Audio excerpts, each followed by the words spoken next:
Eating Disorders, Dr. Drake, April 25th, 2021. Eating disorders are known as a mental illness that is caused by the avoidance of food intake. In addition, it can also affect a person's health and well being. Epidemiology. Epidemiological studies show that eating disorders are not distributed randomly among the population. Young females constitute the most vulnerable group. In clinical samples, only 5 to 10% of patients with eating disorders are male. Signs of an eating disorder.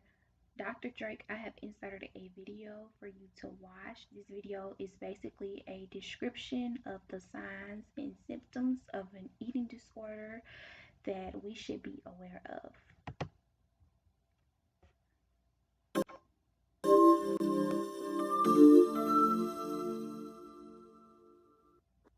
My son was on the wrestling team. When he cut weight by 2 classes, we started to worry. We had always enjoyed family dinner together, but my daughter started to be very rigid about what she would eat. Eventually, she refused to join us and stayed in her room. One of my boys would just sit and watch TV and eat snacks. I would find wrappers and food containers everywhere, and he gained 20 pounds in a month. Our oldest daughter would leave the table to be by herself after every meal. She got sick all the time and looked so pale, but she wouldn't talk about what was going on.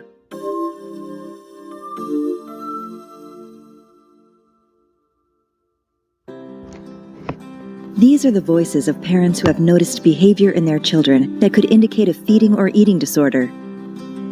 The most common of these disorders include anorexia nervosa, bulimia nervosa, and binge eating disorder.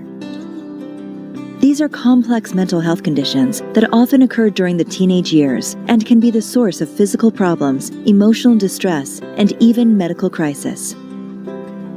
Detecting feeding and eating disorders as early as possible is an important step in helping. Keep a few simple things in mind. Watch behavior. People with feeding or eating disorders often attempt to hide their conditions. Watch for behavior like withdrawing from family mealtime, refusing to eat certain foods, having a rigid rule about food, stockpiling or hiding food, calorie counting, excessive exercise, vomiting when not ill, or using laxatives. Try to connect. Talking about these challenges must be done empathetically, compassionately, and kindly. But the seriousness of the conversation must also be clear. People struggling with their thoughts about food and weight often feel alone, misunderstood, and hopeless. Unwavering support and personal connection from family is vital. Expect resistance. A person with a feeding or eating disorder can experience deep embarrassment, shame, guilt, fear, and hopelessness. It is important for family members to be as patient as possible.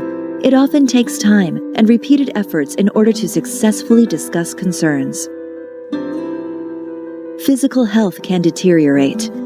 When feeding or eating disorders remain untreated and symptoms persist, family members may see dramatic changes in health, including sudden weight loss or weight gain, high or low blood sugar, easy or frequent bruising, unhealthy skin and hair, easily broken bones, gastrointestinal problems, rotting teeth, and other significant medical issues. Crisis is possible. Physical deterioration can lead to crisis. While most people receive care prior to a crisis, advanced feeding or eating disorders can result in life-threatening situations, including cardiac arrest, coma, organ failure, and suicidal thoughts and behavior. If this happens, emergency medical attention should be sought immediately. Treatment works. Feeding and eating disorders are serious conditions that are scary for the person suffering and the family.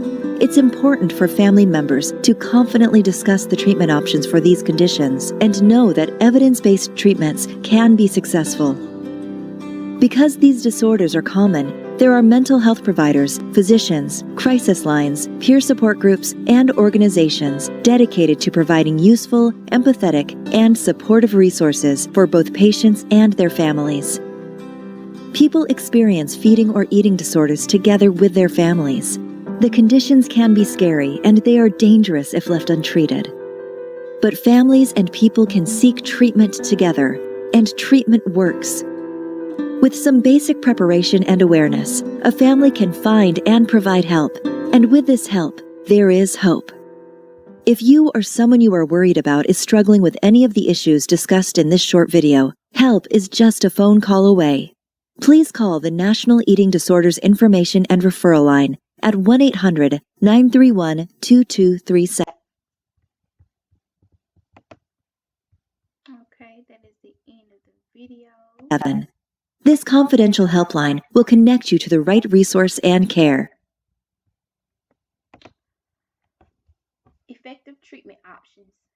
An effective treatment option for a person suffering from an eating disorder can be a mental health professional.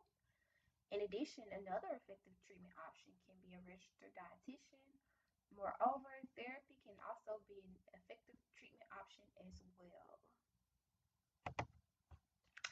And these are my references, Dr. Drake. I hope you enjoyed my presentation. Again, my name is Simone Noble. I'm sorry I didn't introduce myself at first, but I hope you enjoyed this presentation that I have put together on eating disorders.